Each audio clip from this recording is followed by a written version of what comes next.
Professor Corrias, buongiorno. Ciao Matteo.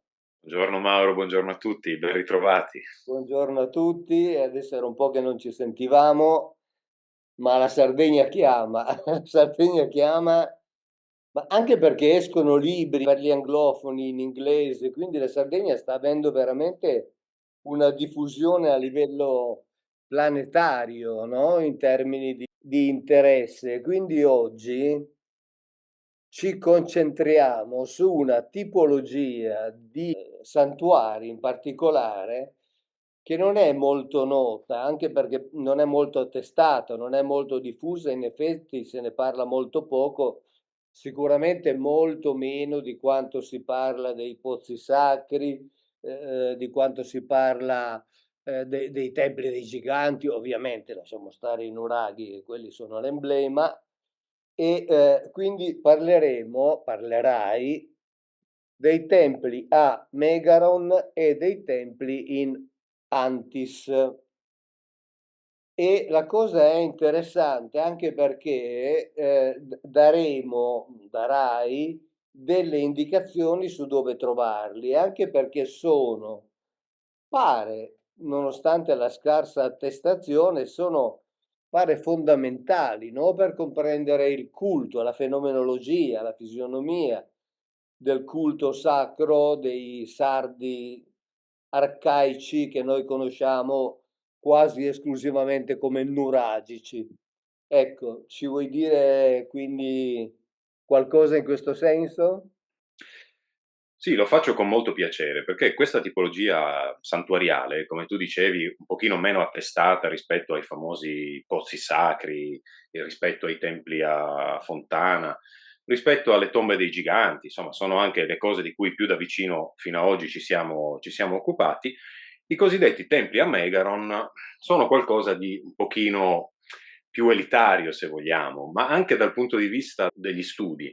Ce ne si è occupati con un pochino più di pudore. Cercheremo anche oggi di capire le ragioni di questa attitudine degli studiosi nei confronti di questi edifici che, lo dico subito, io trovo estremamente affascinanti e, come tu già richiamavi introducendo la nostra conversazione, estremamente utili anche nel contesto del discorso più ampio, più generale che noi da diverso tempo ormai a questa parte cerchiamo di portare avanti.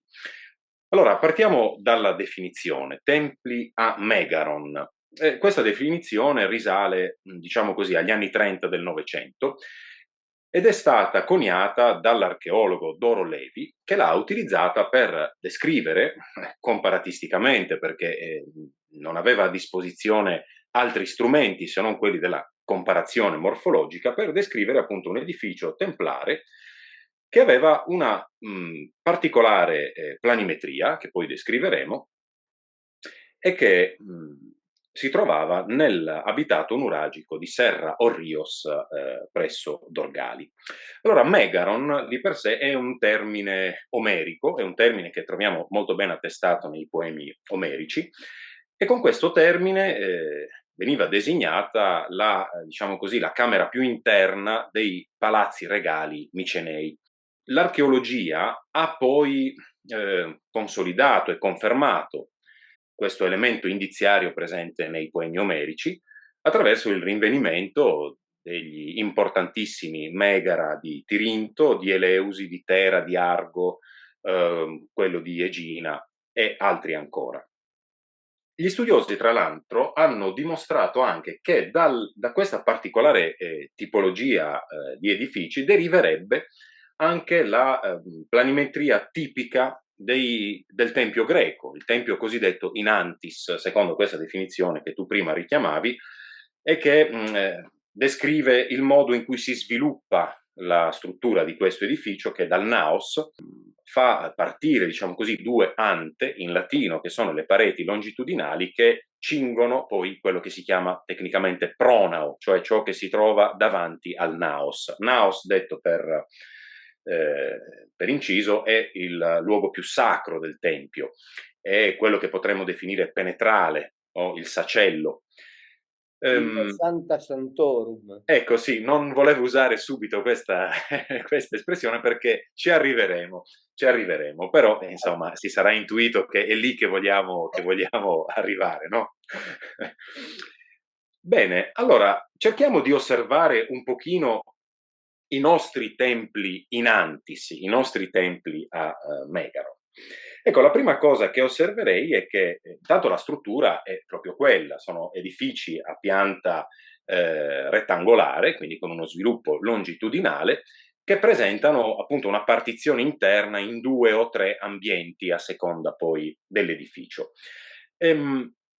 L'atrio, in particolare dei templi in Antis sardi, presenta ai lati delle panchine litiche che in diversi megara si trovano anche all'interno del naos, d'accordo? E che svolgevano una funzione, con tutta evidenza. La funzione, a quanto pare, poteva essere quella, oltre che di consentire la seduta, evidentemente, di chi aveva accesso a questi ambienti, anche di depositare all'interno, ma anche all'esterno, perché una struttura analoga, una sorta di panchina, chiamiamola così, circonda molto spesso anche all'esterno i paramenti murari di questi edifici, di consentire, dicevo, la deposizione degli oggetti votivi che in quantità straordinarie venivano recati, venivano portati presso questi edifici templari. In effetti l'entità dei depositi votivi che sono stati rinvenuti nelle prossimità di questi edifici è qualcosa di davvero straordinario. Si tratta soprattutto di oggetti in argilla, di contenitori, vasi, potevano essere vasi metallici, molto spesso spade che venivano collocate all'interno di alloggiamenti appositi o addirittura molto spesso ecco, dei bronzetti. Il bronzetto nuragico è l'oggetto votivo per eccellenza. Ecco, presso questi templi a Megara se ne sono trovate davvero centinaia. Per quanto riguarda sempre la morfologia di questi templi, la copertura con tutta probabilità doveva essere a doppio spiovente, composta quindi da travature lignee che evidentemente non ci sono arrivate anche nel caso in cui la struttura si sia conservata anche nel suo sviluppo in altezza, oppure probabilmente potevano essere anche coperti da semplici frasche. Il prospetto si è conservato in rari casi, però ecco, diciamo che l'ingresso architravato e i muri laterali aggettanti rafforzano l'ipotesi per cui la facciata fosse conformata a timpano. Ecco, per un paradosso che io trovo particolarmente interessante, questa conformazione a timpano della facciata, che quindi giustifica l'ipotesi della copertura a doppio spiovente, la troviamo in quello che a me piace definire un vero e proprio proto-megaron, un tempietto straordinario, estremamente affascinante, che è il tempietto di Malchittu, che si trova presso Arzachena. L'ho definito proto-megaron perché ha effettivamente la morfologia dei megara, di cui ci stiamo occupando, solo che ha una datazione molto più alta di almeno un paio di secoli. Potremmo addirittura collocarlo alla fine del bronzo antico, quindi è un oggetto molto interessante, un monumento davvero di straordinario interesse che meriterebbe un approfondimento autonomo. Questa facciata, conformata appunto a timpano, la troviamo per esempio anche in alcuni templi a pozzo, no? Che mostrano gran parte dell'elevato, come Sudempiesu di Orune, o che conservano i blocchi e il fastigio che componevano il fronte dell'edificio. È il caso per esempio, del pozzo di Santa Vittoria di Serri. L'aspetto che questi megara dovevano avere era piuttosto diverso rispetto a ciò che possiamo vedere oggi, perché i paramenti murari sono costituiti in genere da blocchi malamente realizzati, non, di pezzature diverse o sgrossati in maniera piuttosto approssimativa. Ecco, questo conforta l'ipotesi che dovessero essere poi alla fine dei conti intonacati attraverso dell'argilla che potrebbe essere stata anche pigmentata, a quanto pare di capire da alcuni rinvenimenti piuttosto recenti di pigmenti, appunto in corrispondenza dei paramenti murari. Ora, la cosa interessante di questi templi, a parte la morfologia che ho descritto, è il fatto che in genere si trovano inseriti all'interno di complessi santuariali, cioè non sono mai edifici isolati, ma si trovano sempre nel contesto di, diciamo così, veri e propri complessi sacrali, di cui fanno parte, per esempio, degli allestimenti funzionali, che hanno restituito grande quantità di materiali, quindi potevano essere, per esempio, adibiti a magazzini, depositi, altri edifici templari di natura a volte anche diversa rispetto ai templi a Megaron, per esempio a Bitti, nel bellissimo complesso nuragico di Romanzesu, si trovano due templi a Megaron e un tempio a Pozzo, quindi abbiamo tipologie santuariali diverse. Questo è un elemento su cui poi torneremo perché ci servirà per indagare meglio la funzione che questi templi a Megaron sardi dovevano assolvere. L'area sacra, diciamo così, è in genere delimitata da un temenos, cioè da un recinto sacro, che poteva avere anche delle dimensioni piuttosto ragguardevoli. Per esempio, voglio citare il caso del temenos che circonda il tempietto A di Serra Orrios, che delimita una superficie di quasi 1400 metri quadri, ricoperta di edifici che appunto avevano una funzione che possiamo intuire potesse essere quella di depositi, magazzini, depositi di ex voto o di altri oggetti. Ecco, la cosa interessante è che appunto queste dimensioni, questi spazi, la tipologia, la morfologia degli spazi, fanno pensare che questi templi fossero veramente dei luoghi non solo di culto molto importanti, ma anche dei luoghi di aggregazione, dove perché no possiamo immaginare che, a parte le funzioni rituali vere e proprie, o a parte, diciamo così, la destinazione di veri e propri pellegrinaggi, si svolgessero anche delle attività di carattere mercantile. Insomma, sta di fatto che questi templi, inseriti nei contesti che ho cercato di descrivere, assolvevano una funzione fondamentale nel contesto della civiltà nuragica, più precisamente tra il bronzo medio e il ferro iniziale. Bene, senti, proprio in relazione a quello che ti dicevo prima, questa grande diffusione che la Sardegna fortunatamente sta avendo nel mondo, ci puoi dare delle indicazioni di massima di quanti erano, dove erano questi templi a Megaron? Perché magari a qualcuno, sia sardo che non, potrebbe venire la curiosità di andarli a vedere. Sì, certo. Allora, diciamo così, i templi a Megaron, quelli tipologicamente canonici, sono in tutto 15, ecco, ce ne sono due a quanto è possibile ricavare poi dagli studi più aggiornati che non sono stati ancora scavati, quindi diciamo fruibili, visitabili, sono 15. Li possiamo anche nominare tutti quanti, sono questi.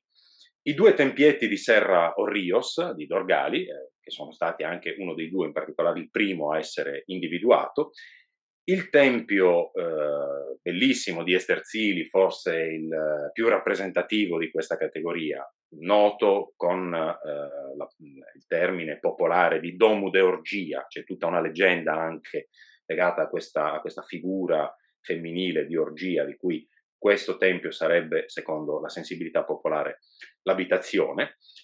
I templi di Sarpu e Isforros a Villagrande Strisaili e appunto i due templi di Romanzesu a Bitti che già richiamavo prima, il tempio di Gremanu che si trova a Fonni, quello di Sos Nuratolos di Ala dei Sardi, il tempio di Predio Canopoli di Perfugas e poi il tempio di Orconale che si trova presso Norbello. Ecco, questi sono i templi a Megaron, diciamo così, canonici.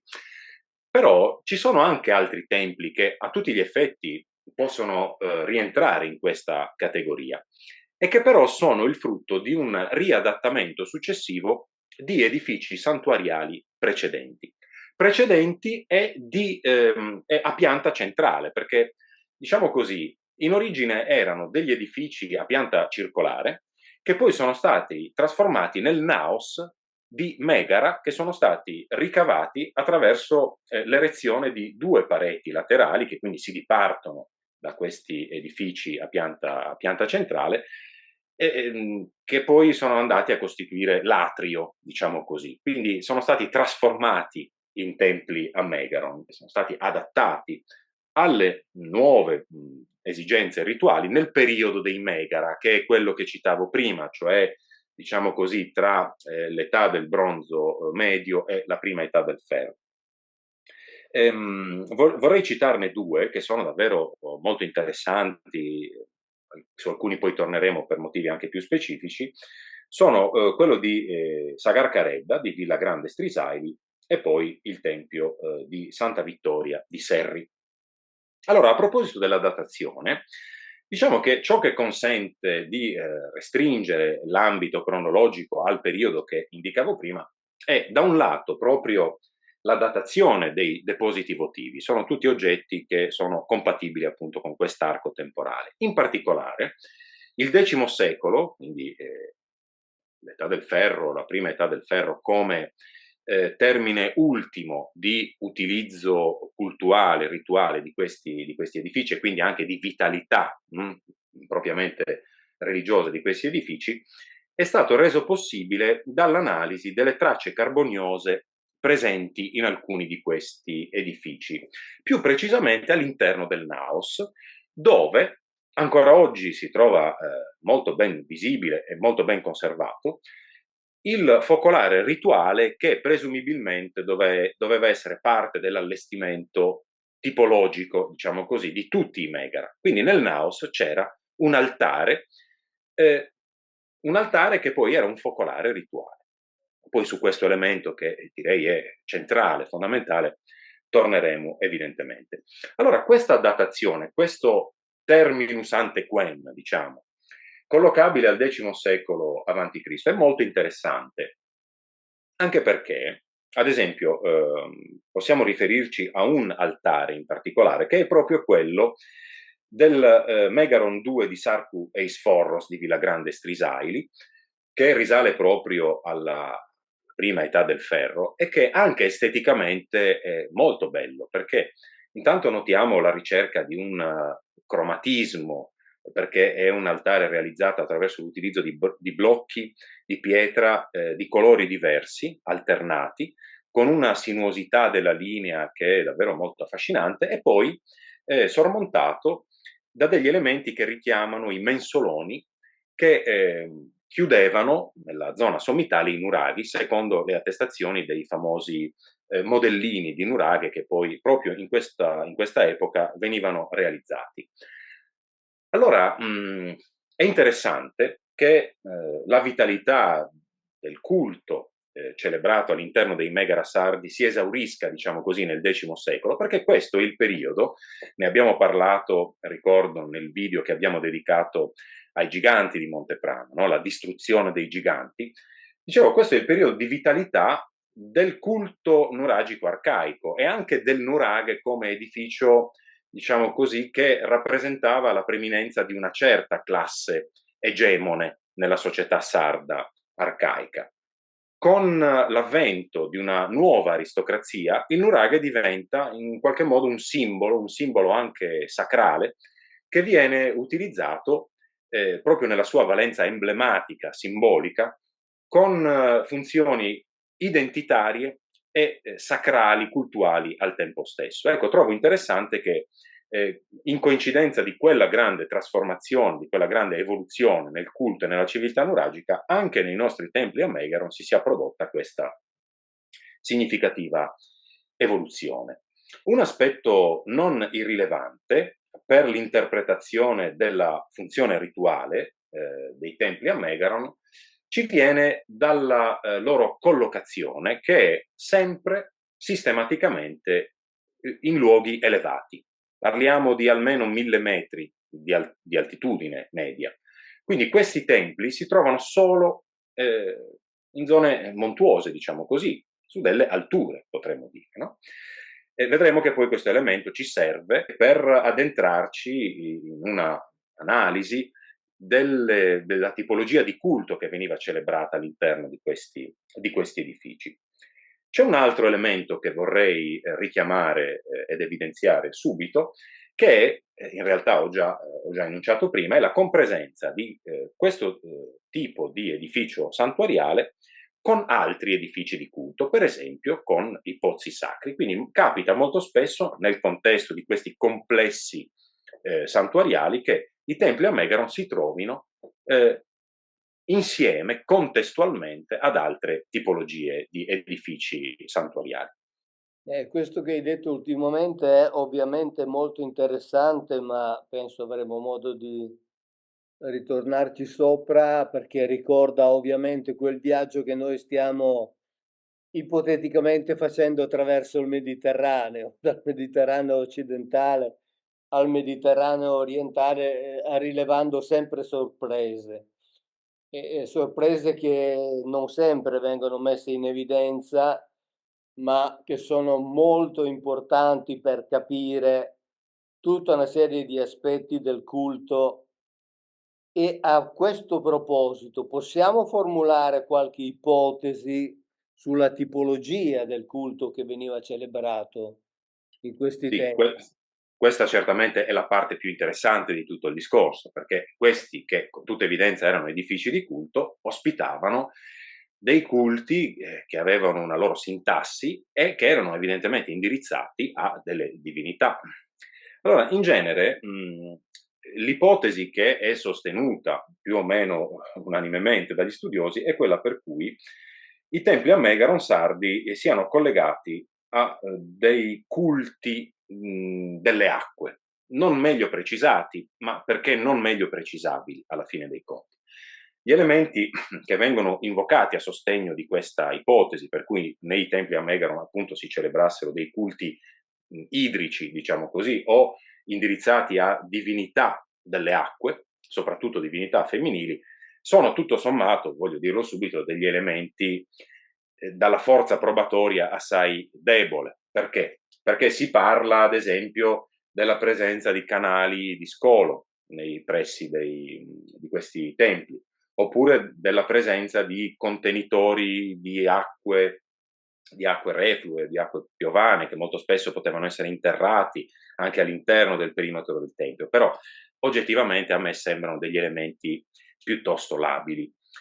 Oltretutto, se così fosse, secondo me ci sarebbe anche un problema di plausibilità, diciamo così, di questa ipotesi. Perché dico questo? Perché abbiamo già detto, almeno richiamato almeno un paio di volte, che questi templi si trovano nei complessi santuariali in cui sempre sono inseriti e contestualmente ad altri templi, soprattutto a dei templi a pozzo.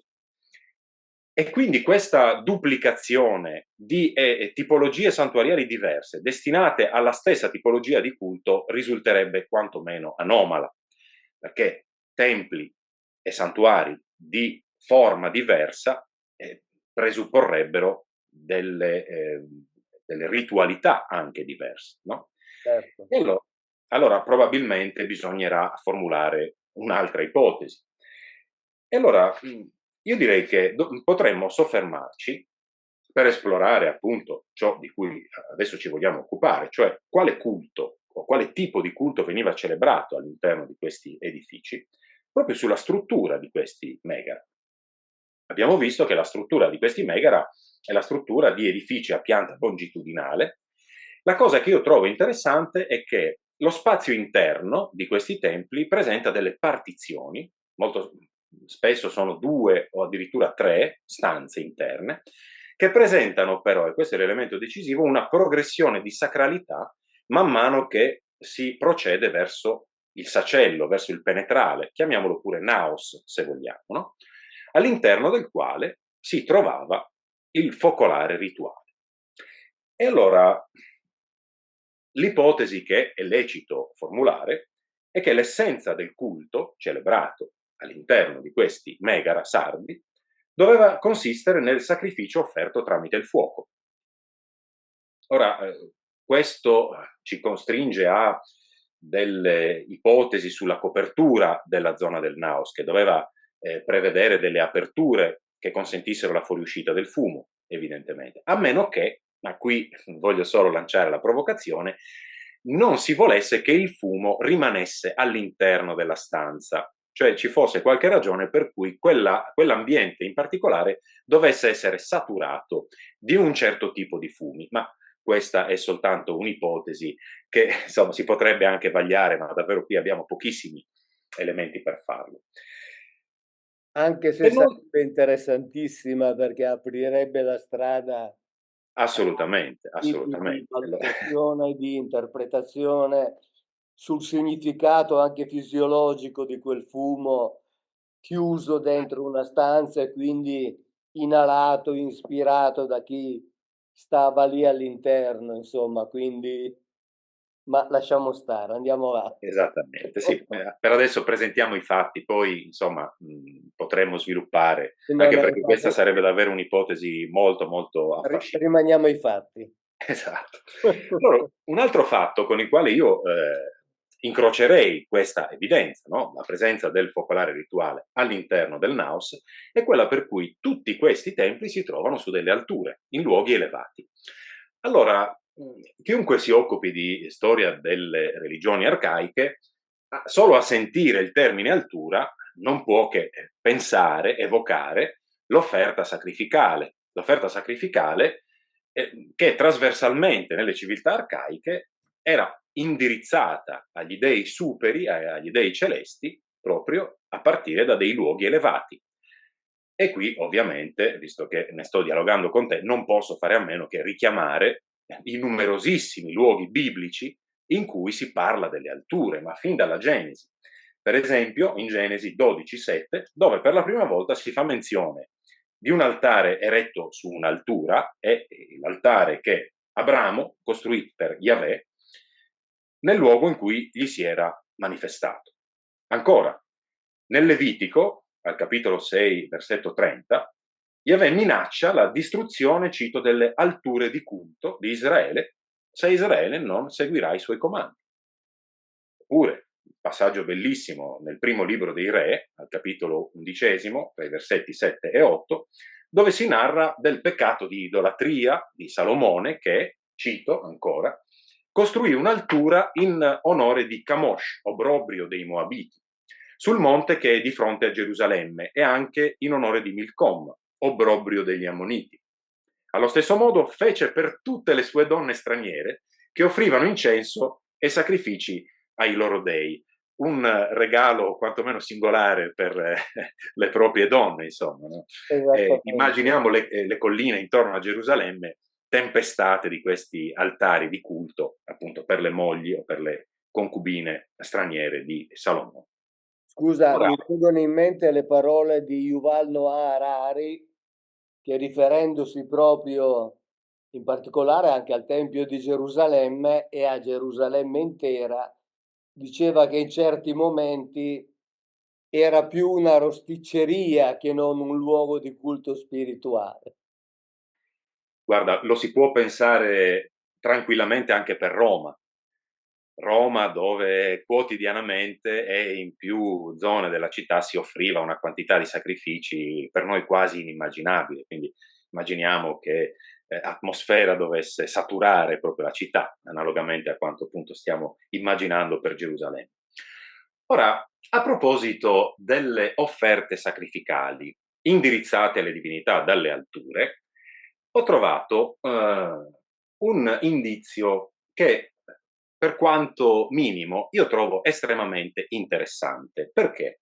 Perché presso il Tempio di Santa Vittoria di Serri sono stati rinvenuti dei resti ossei di una tortora. Ora, questo elemento, apparentemente insignificante, secondo me invece può essere molto interessante. Per quale motivo? Perché intanto abbiamo un esempio di animale, di tipologia sacrificale, di animale che veniva sacrificato alla divinità a cui era indirizzato questo culto. Ma la cosa che mi ha colpito è che è possibile, ancora una volta, individuare un'interessante corrispondenza con il culto israelitico. perché del sacrificio della tortora si parla anche nel libro del Levitico, e più precisamente nel capitolo quinto del libro del Levitico. Vale forse la pena di citare il passo per esteso. Se non ha mezzi per procurarsi una pecora o una capra, porterà al Signore come riparazione della sua colpa per il suo peccato 2 tortore o 2 colombi, uno come sacrificio espiatorio, l'altro come olocausto. Li porterà al sacerdote, il quale offrirà prima quello per l'espiazione. Gli spaccherà la testa vicino alla nuca, ma senza staccarla. Poi spargerà il sangue del sacrificio per il peccato sopra la parete dell'altare e ne spremerà il resto alla base dell'altare. Questo è un sacrificio espiatorio. Dell'altro uccello offrirà un olocausto, secondo le norme stabilite. Così il sacerdote farà per lui il rito espiatorio per il peccato che ha commesso e gli sarà perdonato. Ora, il Levitico evidentemente è molto dettagliato, per la nostra sensibilità persino sorprendentemente dettagliato, però ecco, queste precise istruzioni relative all'esecuzione rituale ci consentono forse, vista la presenza di questi resti di tortora presso uno di questi templi, di immaginare quale poteva essere, appunto, come dicevo prima, una tipica offerta sacrificale collegata al culto celebrato in questi templi. Ecco, sottolineo che l'offerta della tortora, almeno nel contesto del Levitico, è presentato come un culto di carattere sostitutivo rispetto all'animale che normalmente veniva sacrificato, che era l'ovino, insomma. E però è perfettamente compatibile con le prescrizioni bibliche. Esattamente, era sostituito all'offerta dell'ovino e la Bibbia, il Levitico, il passo che hai citato tu, lo dice chiaramente: se non hai la possibilità di offrire un ovino, mi offrirai per caduta, diciamo così, qualcosa che ha meno valore. Ma tu hai letto giustamente questa frase qui di Levitico 5 che dice: l'altro uccello lo offrirà come olocausto secondo le norme stabilite. Volevo aggiungere una curiosità che è abbastanza cruda. Le norme stabilite si trovano al capitolo 2 e dicono esattamente questo: il sacerdote li offre all'altare, ne rompa la testa che farà bruciare sull'altare e il sangue sia scolato lungo la parete dell'altare. Ne stacchi il gozzo con le piume e lo getti nel lato orientale dell'altare dove è il luogo delle ceneri. Lo squarti, prendendolo per le ali senza separarlo, e il sacerdote lo bruci sull'altare, sulla legna che è sul fuoco. Quindi questo dà proprio l'idea della concretezza delle indicazioni che questo presunto Dio dava e rende a me, non voglio coinvolgere nessun altro, rende francamente difficile che un Dio spirituale finisse per dare delle indicazioni di macelleria così cruda come abbiamo visto per altre occasioni in altre parti. E poi hai citato Salomone e anche qui voglio dire una cosetta che è curiosa, perché nella Bibbia, nel primo libro dei Re, per esempio al capitolo 11 si dice che egli ebbe 700 principesse. Ora, supponiamo pure che il numero sia esagerato, ma il problema è che lui doveva averne soltanto della tribù di Israele. Ora lui contraeva questi matrimoni per stabilire delle alleanze con con i regni confinanti. Eccoci che arriviamo a ciò che hai citato tu prima, loro lo hanno, diciamo, sviato e allora Salomone seguì Astarte, ecco qui la divinità femminile, dea di quelli di Sidone, e Milcom che tu hai citato, obbrobrio degli Ammoniti. Egli fece ciò che è male agli occhi del Signore, non rimase fedele al Signore come Davide suo padre. siccome costruì sul monte di fronte a Gerusalemme un'altura, eccoci di nuovo al richiamo perfetto, in onore del dio Camosh, obbrobrio dei Moabiti, e anche in onore del dio Milcom, obbrobrio degli Ammoniti. E quindi in realtà Salomone, che era considerato il più saggio di tutti gli uomini, mi verrebbe da dire che era il primo che contravveniva agli ordini del suo dio. Intanto nell'avere così tante spose, lasciamo stare le 700, ma poi nel fatto di celebrare sacrifici ad altre divinità, e nota bene che sono tutte chiamate Elohim, esattamente come Yahweh, cioè in ebraico sono considerate alla pari. Questo è importante, non è che per queste divinità che la teologia ci presenta come inesistenti si usassero dei termini particolari. Si usava il termine Elohim, esattamente come per Yahweh. Quindi non si facevano nessuno scrupolo, così come Salomone non si faceva nessuno scrupolo di elevare queste alture, come nei templi sardi, sulle quali si celebravano dei sacrifici in favore di queste divinità. Quindi direi che anche questa volta, diciamo, le caratteristiche del culto nuragico si possono ricavare appunto dalle testimonianze archeologiche e ci fanno fare il viaggio da Occidente verso Oriente e ci portano verso la Palestina e ci portano verso il culto di Yahweh.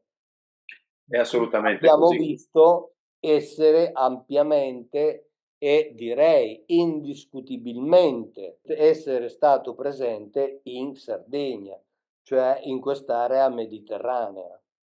Certo, certo, è così, semplicemente, ecco, ancora una volta, a partire dalle evidenze documentali, sia relative appunto agli edifici di culto che stiamo studiando, sia relative anche alla tipologia del culto che doveva essere praticato nel contesto di questi edifici, ecco, ci hanno sospinto verso le sponde orientali del Mediterraneo. Però a questo punto io vorrei tornare alla morfologia di questi templi, alla loro planimetria in particolare, di questi templi che continuiamo a chiamare megara, ma per una convenzione ormai, no? Perché dico questo? Perché in un saggio del 1981 Ferruccio Barreca si esprimeva così a proposito dello splendido tempio a Megaron di Esterzilis, a Domo de Orgia, di cui abbiamo già parlato. Vorrei citare un passaggio appunto di un saggio di Barreca dell'81. Nel sacello del tempio detto Domu de Orgia, a Cucure di Esterzivi, è documentata la fedele applicazione dei canoni fondamentali dell'architettura sacra siro-palestinese. Quel sacello, infatti, un edificio rettangolare di metri 23 per 8, orientato da sud-est a nord-ovest, con due pilastri addossati alla parete esterna nord-occidentale, ingresso sul lato corto sud-orientale e superficie interna tripartita, longitudinalmente in vestibolo, vano mediano e penetrale, ha una pianta troppo simile a quella siro-palestinese realizzata da maestranze fenicie, ad esempio nel celebre Tempio di Salomone a Gerusalemme, quale ce lo descrive il testo biblico, per non indurci a ritenere che il suo architetto abbia voluto imitare il modello fenicio.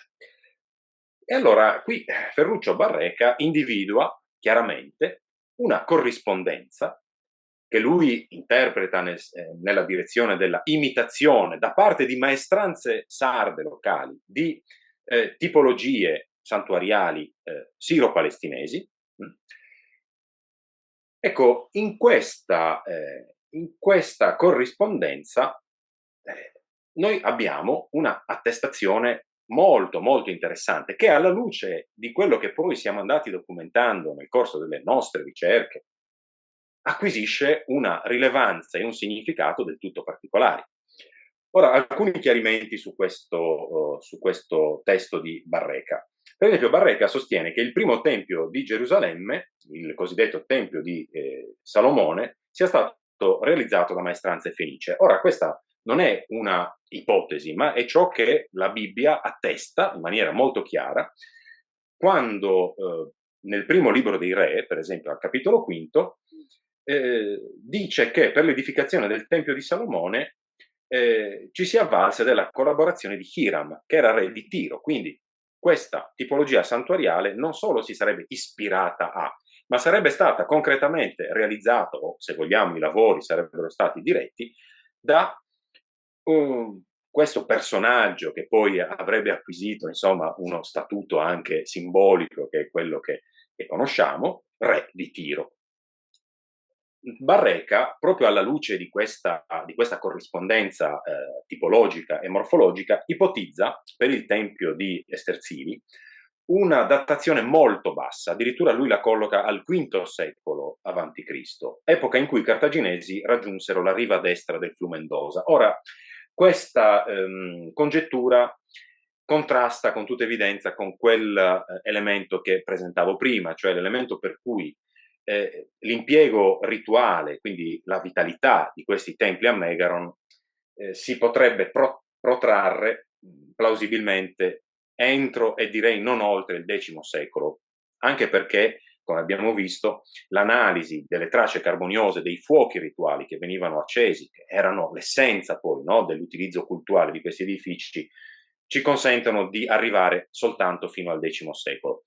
Però evidentemente comprendiamo quale potesse essere anche la difficoltà di Barreca a dare conto di questa serie di corrispondenze. Diciamo che è una tendenza che è diventata quasi standardizzata nel mondo degli studi archeologici sardi, quella di spiegare questi occhieggiamenti della storia antica sarda verso il Levante come un influsso diversamente interpretato da parte della cultura fenicia. A questo punto però noi potremmo leggere questo elemento alla luce di tutto ciò che abbiamo scoperto. Per esempio, alla luce delle fondamentali scoperte epigrafiche documentate, prodotte, argomentate e diffuse da Luigi Sanna e dalla sua scuola. Però vorrei dire che le corrispondenze con il famoso Tempio di Salomone non finiscono qui. Perché? Perché al di là della planimetria, credo sia molto interessante evidenziare come, analogamente a quanto appunto abbiamo visto per i templi a Megaron sardi, che non erano mai edifici isolati, ma erano sempre inseriti in contesti molto articolati, che comprendevano ad esempio magazzini, altri allestimenti, diciamo, funzionali, variamente funzionali al culto, cortili, e poi soprattutto il recinto sacro che delimitava lo spazio complessivo, lo spazio sacro, diciamo così, complessivo. Ebbene, anche il primo tempio di Gerusalemme, stando appunto alla testimonianza della scrittura, era corredato di camere costruite attorno al tempio, soprattutto sui lati meridionale, occidentale e settentrionale. Lo si ricava per esempio dal primo libro dei Re, capitolo 6, versetti dal 5 al 10, che venivano usate proprio come magazzini. Ancora, secondo la Bibbia, attorno al Tempio c'erano anche il cosiddetto cortile dei sacerdoti, si legge nel secondo libro delle Cronache, capitolo 4, versetto 9, detto corte interna, questo lo si ricava invece dal primo libro dei Re, e poi c'era anche la grande corte, la corte che accoglieva tutti i pellegrini, che circondava tutto il Tempio, dove si riuniva il popolo per la preghiera. Ne abbiamo notizia dal secondo libro delle Cronache, capitolo 4, versetto 9, e dal libro di Geremia in due luoghi diversi addirittura, al capitolo 19 e al capitolo 26. Ora, questa serie di corrispondenze, nella tipologia architettonica, nella tipologia cultuale, addirittura nella tipologia dell'offerta rituale, dell'offerta sacrificale, come abbiamo visto, acquisiscono un significato decisamente cogente, lo voglio ribadire, alla luce di tutte le acquisizioni sulla civiltà nuragica e sul culto nuragico che siamo andati accumulando, diciamo così. E in particolare voglio riferirmi alle numerose testimonianze di un culto sardo nuragico di Yahweh, di questa divinità, il cui nome è attestato, l'abbiamo visto in numerosi dei nostri video, in molteplici documenti scritti. Ormai il corpus di iscrizioni nuragiche, censite, studiate da Luigi Sanna, ammonta a diverse centinaia. E molti di questi documenti li abbiamo tra l'altro già presentati analiticamente. E in questo contesto la tipologia del tempio, chiamiamolo anche noi siro-palestinese, come fa Ferruccio Barreca, un tempio siro-palestinese a Megaron, va ad aggiungersi a tutti gli altri elementi di corrispondenza tra le civiltà delle due sponde del Mediterraneo. Richiamo gli elementi più interessanti, che i nostri amici potranno recuperare andando a visionare i video in cui abbiamo presentato singolarmente queste questioni, che come si comprende sono questioni molto ampie. Per esempio, la rappresentazione, diciamo pure filologica del sommo sacerdote, che si trova realizzata concretamente nel famoso bronzetto nuragico che è stato battezzato da Giovanni Lilliu del sacerdote musico e ballerino. I numerosi scarabei o scaraboidi di manifattura sarda, locale, che presentano però dei testi iscritti molto spesso lo stesso nome di Yahweh o addirittura l'interessantissimo El o Il addirittura, con questa variante che ci fa riflettere effettivamente. Ancora, il bellissimo, straordinario, direi persino quasi incredibile altare monumentale di Monte d'Accoddi, una vera e propria ziggurat, realizzata esattamente secondo i dettami e le prescrizioni del XX capitolo dell'Esodo. Ebbene, a questo punto, credo che il quadro documentale che siamo andati costruendo nel tempo sia ormai sufficientemente ampio e dettagliato e fondato soprattutto per consentirci di parlare a tutti gli effetti di un vero e proprio yavismo sardo arcaico. Rimane aperta la questione su quale potesse essere il rapporto tra il culto nuragico sardo di Yahweh e il culto israelitico di Yahweh. Questa è una questione su cui effettivamente abbiamo anche già fatto alcune ipotesi, però non possiamo spingerci oltre questi quadri che sono congetturali e che non possono che essere tali. Sono assolutamente d'accordo. Però l'importante è formulare delle ipotesi, perché poi andare a verificare le ipotesi significa o negarle definitivamente oppure confermarle, però significa andare alla ricerca di un qualcosa di preciso, soprattutto come in questo caso tutte le documentazioni portate nei video da te, dagli studi di Sanna, che abbiamo avuto il piacere di frequentare assieme in una ricerca in mezzo ai boschi. Insomma, sono ipotesi che vale la pena assolutamente di perseguire. La cosa che mi è piaciuta in più è che tu, parlando dei templi sacri, dei Megara e dei templi in Antis, hai avuto modo di citare più di 10 volte la Bibbia. Capisci? È una cosa, io devo dire, impensabile, almeno teoricamente impensabile, fino a poco tempo fa. E ci fa pensare ad un Elohim, Yahweh, che viaggiava, ma che non sarebbe stato il solo. Mi viene in mente il cosiddetto miracolo di Elia, che si trova nel primo libro dei Re, al capitolo 18, quando Elia sfida i sacerdoti di Baal e mentre Yahweh è presente, Baal non lo è. E quindi diciamo Elia vince e poi da brav'uomo qual era fa sgozzare i 450 sacerdoti di Baal. Quindi in realtà erano divinità che si muovevano. Tu una volta hai ricordato in uno dei video che Yahweh è entrato nei culti misterici greci successivamente rispetto ad altre divinità.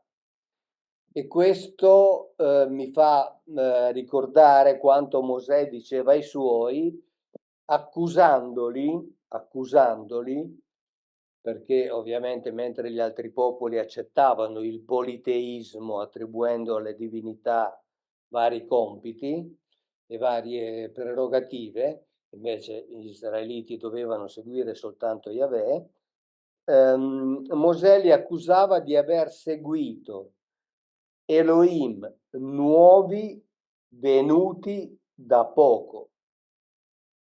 Cioè, quindi questi Elohim viaggiavano e noi stiamo indirettamente, se vuoi, quindi rimaniamo sempre nel campo dell'ipotesi, in questo sono assolutamente d'accordo con te, rimaniamo nel campo delle ipotesi che però sono ipotesi che non possono essere accantonate come semplici favolette, ma sono ipotesi che vanno prese in seria considerazione, soprattutto perché i templi sono lì, le iscrizioni epigrafiche sono lì, il nome di Yahweh è lì, l'abbiamo visto anche di persona con il professor Sanna, e quindi in realtà questi sono elementi che vanno presi in considerazione come sempre per cercare di dare il maggior numero di possibili caratteristiche a questa figura senza inventarle,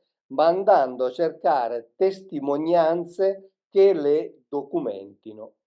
Questo secondo me è fondamentale e questo secondo me è ciò che stiamo facendo. E quindi io invito gli amici sardi di prendere nota, visto che sono una quindicina, di questi siti nei quali si trovano attestati questi megara, questi templi a Megaron, perché, proprio perché sono rari rispetto alle migliaia di nuraghi, ma come tu ci hai spiegato, sono importantissimi per formulare delle ipotesi sul culto sacrale dei sardi arcaici nuragici. Se hai qualcosa da aggiungere? Ah, guarda, tu hai fatto una eccellente sintesi di quello che a me sembra il metodo della ricerca scientifica, almeno nelle discipline, nell'ambito delle discipline storiche, che hanno uno statuto tutto particolare, evidentemente. La pretesa di arrivare all'esattezza è una pretesa che bisogna deporre, però ecco, rimane il fatto che una buona congettura è, comunque si voglia valutarla, un passo avanti, perlomeno nel tentativo di produrre conoscenza. Nel nostro caso, ecco, io devo confessare a te e ai nostri amici che ho davvero l'impressione che siamo arrivati a un punto tale per cui davvero sarebbe, insomma, difficile che non ci sia proprio nulla di tutto ciò che fino adesso siamo andati ricostruendo che abbia un certo grado di plausibilità. Quindi si tratta certamente di portare avanti la nostra ricerca, si tratta, ecco, direi soprattutto, lo dico prima di tutto a me, di iniziare a pensare a un lavoro di sintesi anche, un lavoro di raccordo di tutte queste numerosissime molteplici informazioni che poi, messo a disposizione della comunità degli studiosi, oltre che degli appassionati, possa consentire, insomma, un vero e proprio progresso nella conoscenza di questa splendida, straordinaria, unica civiltà che è la civiltà nuragica. E non lo dico perché sono sardo, lo dico perché davvero davanti a un monumento come la Ziggurat di Monte d'Accoddi, io direi che dobbiamo pur ammettere che è qualcosa di unico, così come questo aggettivo ricorre molto spesso in relazione alla civiltà dei sardi arcaici. Perfetto. Io sono piemontese, quindi faccio parte del regno. La parte fredda del regno. Esatto, ma sono assolutamente d'accordo con te. Assolutamente. Quindi non ci poteva essere miglior chiusura. Quindi ti ringrazio, saluto te, ti do appuntamento alla prossima e saluto tutti i nostri amici, invitandoli ancora una volta a andare a verificare le cose che il professor Corrias ci ha così mirabilmente descritto. Ciao Matteo, ciao a tutti.